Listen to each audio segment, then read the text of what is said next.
Hola chicas, your season sis here with the latest episode that I am calling Whenever or If Ever You're Around. Don't forget to like, subscribe, follow, and share. This podcast is the audio version of a 2013 blog post of the same name. I have woven in some new insights, randomness, and tangents. On a recent, meaning 2013 after having relocated 10 years prior, visit to my hometown, I encountered the mother of an ex-boyfriend. She hugged me and said she always thought that I would have made her son a wonderful wife. I also received a similar third-hand message from another ex's father. Hearing these compliments caused me to wonder why neither ex made me his wife. In hindsight, it was a blessing that both of these men did not embrace their parents' endorsements. I thank my ex's mother for her kind words. She mentioned he was going through. Did she think I could have prevented whatever he was mixed up in? Once upon a time, I wanted to be her daughter-in-law. Had he proposed, I may have even said yes, because during that phase of my life, I was hearing wedding bells louder than the voice of reason. If no one had spoken, then forever held their peace, I probably would have married him. For too long, I believed I'd be content whenever he was around. I now know that I would have been party to one hot mess. I tend to dig my heels in, giving my all, hoping and praying that somehow, some way things worked out. During both of those relationships, I was the most invested. Without a doubt, that would have carried over into the marriage. At the end of one relationship, I remember saying, I can't carry 300 pounds. My 120, I was much lighter on my feet then, and his 180 all by myself. If he had intimated that he was the slightest bit willing, I would have hung in there. It's possible that one partner may not feel as strongly about the relationship as the other, or maybe one party isn't sure exactly how they feel about it yet, states author and educator Kendra Cherry. Perhaps this here girl, me, deluded herself into believing that it was crystal clear to him that I wanted to get married. Given time, he should have realized that I was destined to be his wife. He would eventually express that to me so that no more time would be wasted. And how to tell if you're in a one-sided relationship, some of the signs to watch for mentioned by Ms. Cherry include initiating a vast majority of the activities and communication, having to make most major relationship decisions on your own, being the one who has to apologize, sacrificing everything to make the other person happy, feelings of insecurity and not really knowing where you stand. I asked myself what I got to do to make sure that he believed that we were a couple heading towards matrimony. I was compelled to ask him questions such as, what are we doing here? Who am I to you? Are we exclusive? How do you feel about me?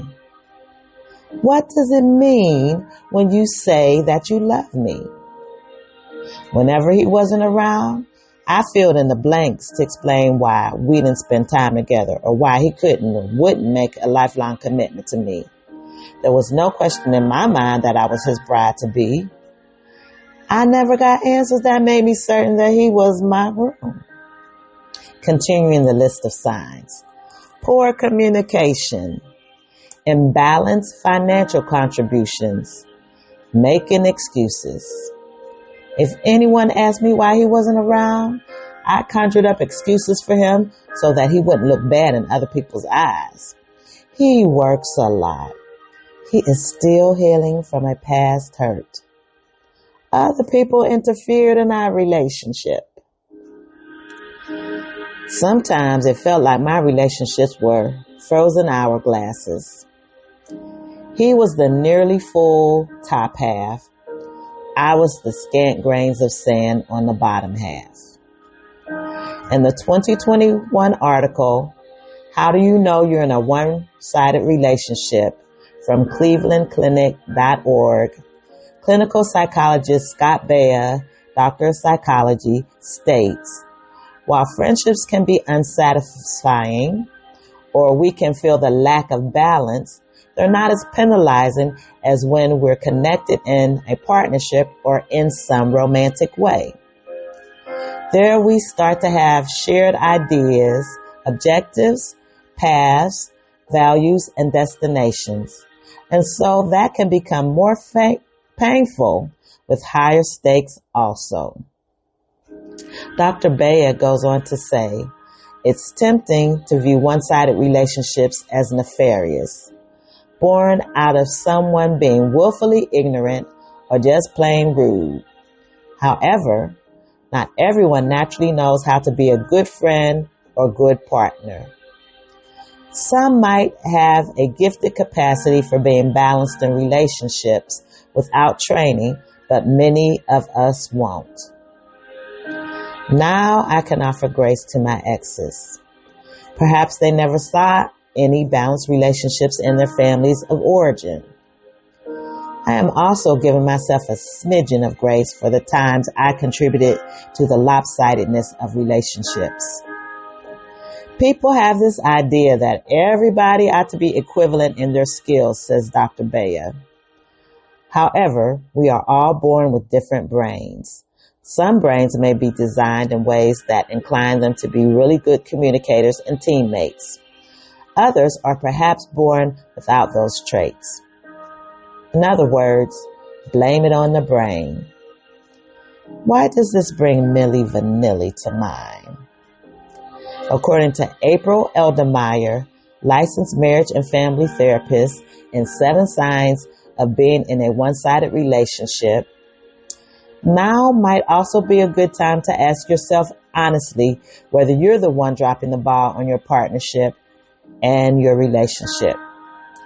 Because of this imbalance, the person who is doing all the work often starts to feel resentful, which can be emotionally and physically draining.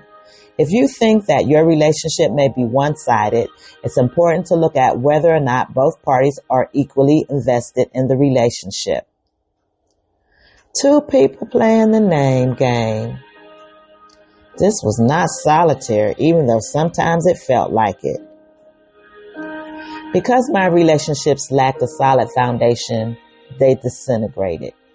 They fell apart in such a way that left me wondering, what had happened?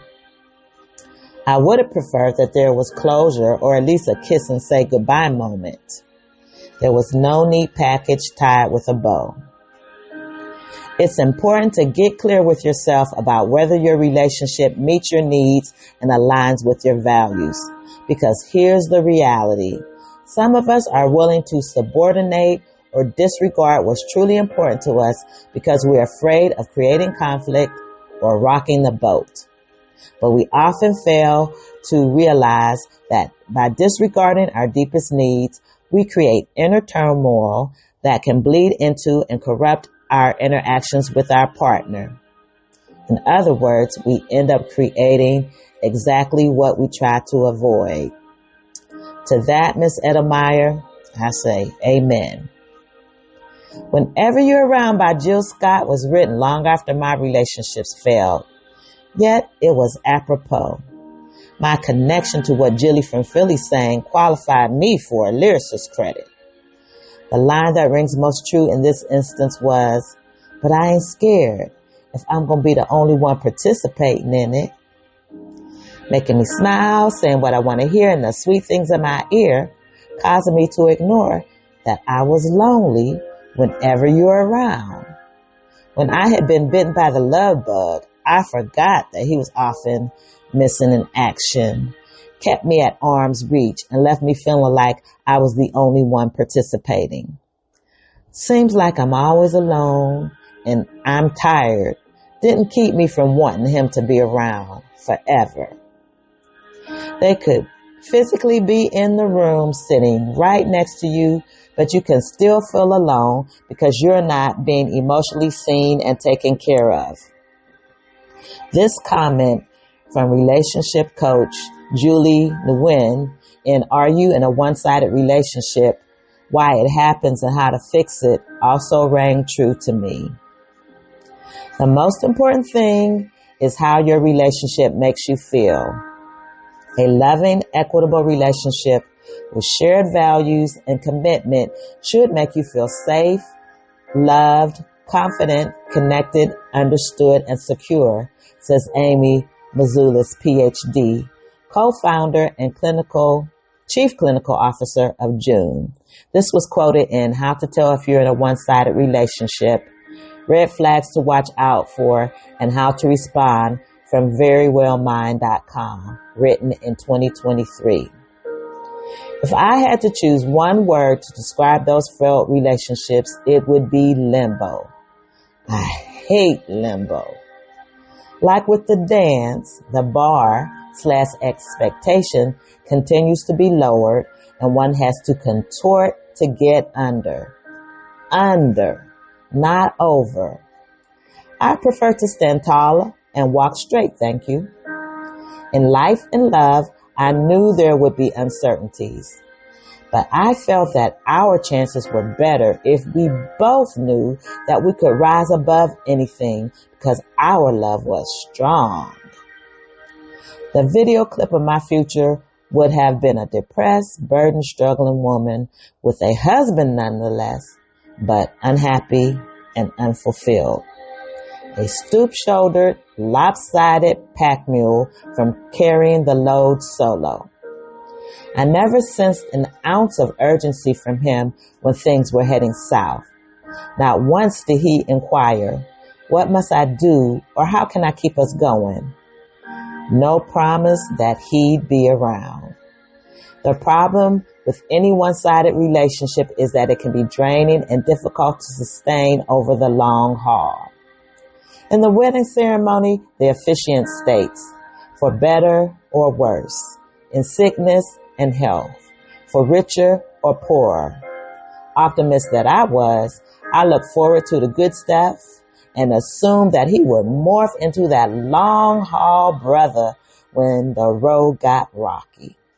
He proved to me that beyond chemistry, we had no substance. I attempted to dig deep to uncover some layers, but came up lacking. The bottom line, when things went down, I would have to hold things together all by myself. I am still no one's daughter-in-law. The power to transform a man into a husband is not something I possess. That is a God case, and he does not need my assistance. He also did not intend for me or any other person to shoulder all of the responsibility for a balanced relationship. No human being has that much influence or authority. Did anything in this podcast make you flash back to times whenever he's around or contemplate your present or future relationships? Share it in the comments. This is your seasoned sis saying thanks for joining me. Remember to like, follow, subscribe, and share. Until next time, later girlies.